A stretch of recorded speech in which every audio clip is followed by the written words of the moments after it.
அத்தியாயம் 32. காபாலிகையின் காதல். புலிகேசியின் மரணத்துக்கு காரணமான அத்தனை பேரையும் கண்டிப்பா பழி வாங்குவேன்னு அத்தனை தெய்வங்கள் மேலேயும் சத்தியம் பண்ணி சொல்றாரு நாகநந்தி அடிகள். புலிகேசியினுடைய உடலை மடியில தூக்கி வச்சுட்டு நாகநந்தி அடிகள் சொல்றாரு, தம்பி நீ சாகல, இத்தனை நாளும் நாம 2 பேருமே ஈருடல் ஓர் உயிரா வாழ்ந்து வந்தோம். இந்த நிமிஷத்திலிருந்து உயிரை போல உடம்பும் ஒன்றாகி விட்டது. என் உயிரோடு உன்னோட உயிர் ஒன்னா கலந்துருச்சுப்பா. இனிமேல் நீதான் நான் தான் நீ, 2 பேர் இல்ல அப்படின்னு சொல்லிட்டு குலுங்கி குலுங்கி அழுறாரு நாகநந்தி அடிகள். தன்னனைவே இல்லாம புலிகேசியினுடைய உடலையே பார்த்துக்கிட்டு இருக்கிறாரு நாகநந்தி அடிகள். இதையெல்லாம் பாறைக்கு பின்னால இருந்து பார்த்துக்கிட்டு இருக்கிற காபாலிகைக்கு பொறுமையே இல்லை. ஏன்னா ரொம்ப நேரம் ஆக ஆரம்பிச்சுட்டு சந்திரன் மேலே மேலே வர ஆரம்பிச்சிருச்சு.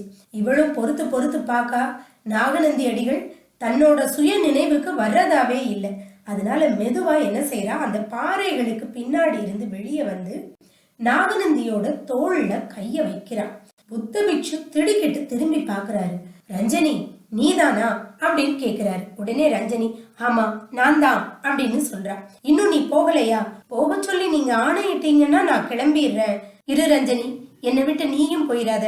இந்த பெரிய உலகத்துல என் பேர்ல அன்பு கொண்டவள் நீ ஒருத்தி மட்டும்தான் அப்படிங்கிறாரு நாகநந்தி அடிகள். ஆனா என் பேர்ல அன்பு கொண்டவங்க யாருமே இல்லையே அப்படிங்கிறா காபாலிகை. ரஞ்சனி ஏன் அப்படி சொல்ற? உன் மேல நான் அன்பா இல்லையா அப்படிங்கிறாரு நாகநந்தி அடிகள். கொஞ்ச நேரத்துக்கு முன்னுக்குட்டி அவரோட குரல்ல இருந்த சோகம் இப்ப இல்ல. அந்த குரல்ல இப்ப நயவஞ்சகம், கபடம் இதெல்லாமே தொனிச்சு நிக்குது.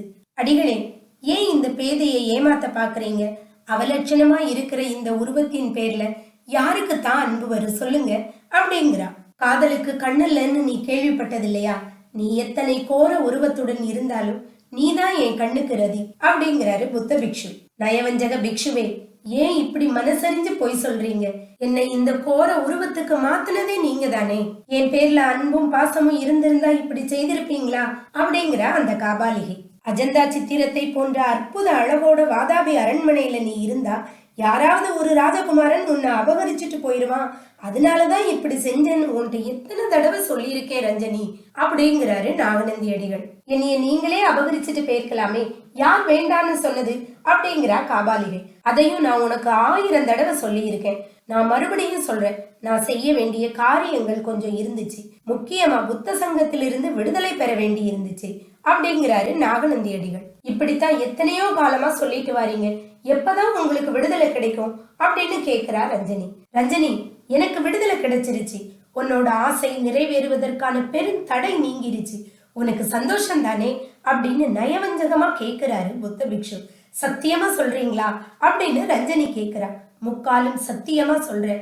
நான் விடுதலை கேட்கவே தேவையில்லை. புத்த சங்கத்தாரே என்ன புத்த சங்கத்திலிருந்து நீக்கிட்டாங்க.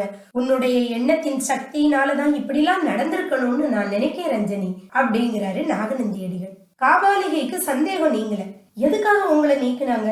சர்வ சக்தி வாய்ந்த நாகநந்தி பிக்ஷுவ புத்த சங்கத்தா எப்படி நீக்கிறதுக்கு துணிஞ்சாங்க அப்படின்னு கேக்குறான். அது ஒரு பெரிய கதை ரஞ்சனி, அதை நான் உனக்கு அப்புறமா சொல்றேன். அதை விட முக்கியமான வேலை நம்மளுக்கு இப்ப ஒண்ணு இருக்கு. இதோ இந்த உடலை உடனே இங்க தகனம் செஞ்சாகணும்.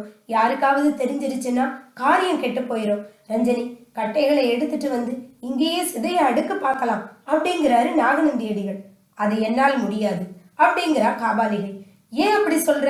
எனக்கு உதவி செய்ய மாட்டியா அப்படின்னு புத்த பிக்ஷு கேட்கிறாரு. புத்த சங்கத்திலிருந்து உங்களை ஏன் வெளியே அனுப்புனாங்கன்னு சொல்லுங்க, அதுக்கப்புறம் தான் நான் உங்களுக்கு உதவி செய்வேன் அப்படிங்கிறா காபாலிகை. சரி ரஞ்சனி, நான் சுருக்கமா சொல்றேன் கேளு. காஞ்சி மாமல்லன் படையெடுத்து வாராங்கிற விஷயம் எனக்கு ஏற்கனவே தெரியும். ஆனா இத ஒரு சில காரணங்களுக்காக நான் என் தம்பி கிட்ட சொல்லாம மறைச்சு வச்சிருந்தேன். நான் உயிரை கொடுத்து காப்பாத்தி இவ்வளவு பெரிய பதவிக்கு கொண்டு வந்த என் தம்பி என்ன பார்த்து நான் உயிரோட இருக்கிற வரைக்கும் என் முகத்துல முழிக்காதன்னு சொல்லி அனுப்புனான். அதன் பலனாகத்தான் இப்ப இங்க அனாத புணமா கிடக்கான். இப்ப நீயும் நானும் தான் இவனை எடுத்து தகனம் செஞ்சாகணும் அப்படின்னு சொல்லிட்டு நாகநந்தி அடிகள் பெருமூச்சு விடுறாரு. மறுபடியும் சொல்ல ஆரம்பிக்கிறாரு நாகநந்தி அடிகள். இதெல்லாம் அஜந்தா சங்கிராமத்து புத்த பிக்ஷுக்களுக்கு தெரிஞ்சு போச்சு.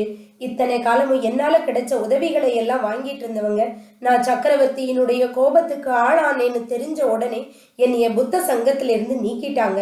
அதனோட பலனை இப்ப அவங்களும் அனுபவிக்கிறாங்க. ரஞ்சனி, நீலகேசியை எதிர்ப்பவங்க யாரா இருந்தாலும் தப்பி பிழைக்க முடியாது. அவர்களோட கதி அதோ கதிதான் அப்படிங்கிறாரு நாகநந்தி அடிகள். அஜந்தா பிக்ஷுக்களுக்கு என்ன ஆச்சு, அப்படி என்ன கதி நேர்ந்தது அப்படின்னு காபாலிகை கேட்கிறா. வேறொன்னும் இல்ல, அப்புறம் ஒரு வாரத்துக்கெல்லாம் அஜந்தா பிக்ஷுக்கள் சங்கிராமத்தை மூடிட்டு உயிர் தப்புறதுக்காக ஓடுற மாதிரி ஆயிப்போச்சு. நாடு நகரங்கள் எல்லா இடத்துலையும் அஜந்தா கலை விழா புத்த பிக்ஷுக்களின் சூழ்ச்சின்னும் காஞ்சி மாமல்லனுக்கு ஒத்தாசையாக அவர்கள் செஞ்ச வஞ்சகமான ஏற்பாடுன்னு வதந்தி பரவிருச்சு. இந்த வதந்திக்கு விதை போட்டவன் நான் தான். ஜனங்கள் கோபம் கொண்டு அஜந்தாவுக்கு திரண்டு போய் சங்கிராமத்தையும் அங்குள்ள சித்திர சிற்பங்களையும் அழிக்க ஆயத்தமாயிட்டு வந்தாங்க. இந்த விஷயம் தெரிஞ்ச உடனே புத்த பிக்ஷுக்கள் அஜந்தாவுக்கு போகக்கூடிய அந்தரங்க வழிகள் எல்லாத்தையும் மூடி மறைச்சிட்டு வடக்கே ஹர்ஷனுடைய ராஜ்யத்தை நோக்கி போயிட்டாங்க. அதுக்கப்புறம் அஜந்தாவுக்கு போக நானே பிரயத்தனம் செஞ்சேன். என்னாலேயே அஜந்தாவுக்கு போறதுக்கு வழி கண்டுபிடிக்க முடியல. சரி, அப்புறமா பாத்துக்கிடலான்னு நான் திரும்பி வந்துட்டேன். நல்ல சமயத்துலதான் நான் வந்திருக்கேன்.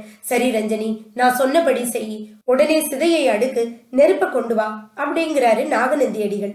சரி, சக்கரவர்த்தியை தகனம் செஞ்சதுக்கு அப்புறம் என்ன செய்ய போறீங்க அப்படின்னு கேக்குறா காபாலிகை.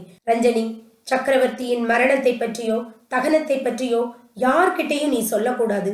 காற்றிடம் கூட நீ சொல்லக்கூடாது. இத பரம ரகசியமா வச்சிருக்கணும் அப்படிங்கிறாரு நாகநந்தி அடிகள். எதற்காக ரகசியம் அடிகளே அப்படிங்கிறா காபாலிகை. எல்லாம் அப்புறமா சொல்றேன் ரஞ்சனி, இப்ப ஒரு நிமிஷம் கூட என்னால வீணாக்க முடியாது அப்படிங்கிறாரு நாகநந்தி அடிகள். உடனே காபாலிகை சொல்றா, நீங்க எதுவும் சொல்ல தேவையில்லை.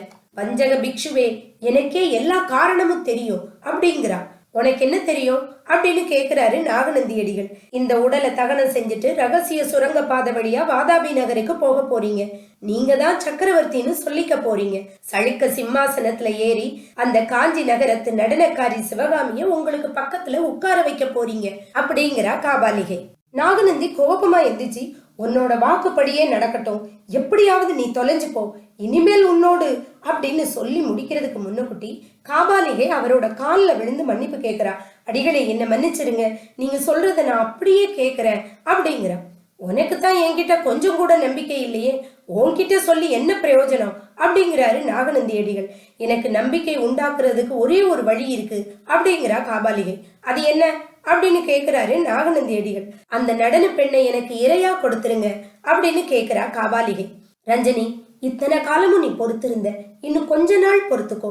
இந்த வாதாபி முற்றுகை முடியும் வரையில் பொறுத்துக்கோ. சிவகாமியை ஒரு காரியத்துக்காக நான் காப்பாத்தி வச்சிருக்கேன்னு நான் உன்கிட்ட சொல்லியிருக்கேன்.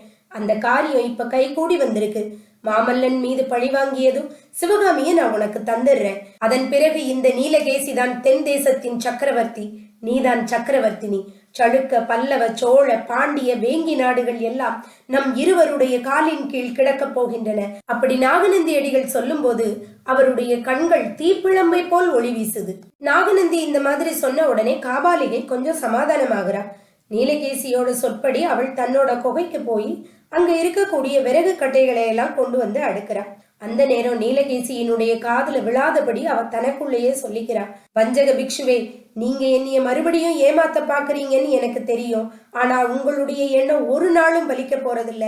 நீங்க எவ்வளவுதான் காலில் விழுந்து கெஞ்சினாலும், தேவேந்திர பதவியே கொடுத்தாலும் அந்த சிவகாமி உங்களை கண்ணெடுத்து கூட பார்க்க போறது கிடையாது. கடைசியா நீங்க ஏன் காலில் தான் வந்து விழுந்தாகணும் அப்படின்னு தனக்கு தானே சொல்லிக்கிறா காபாலிகை. புத்த பிக்ஷுவோட மனசுல உள்ள எண்ணங்களை அப்படியே சொல்றா காபாலிகை. புத்த பிக்ஷுவோட மனசுல உள்ள எண்ணங்கள் சிவகாமிக்கு எப்ப புரியும்?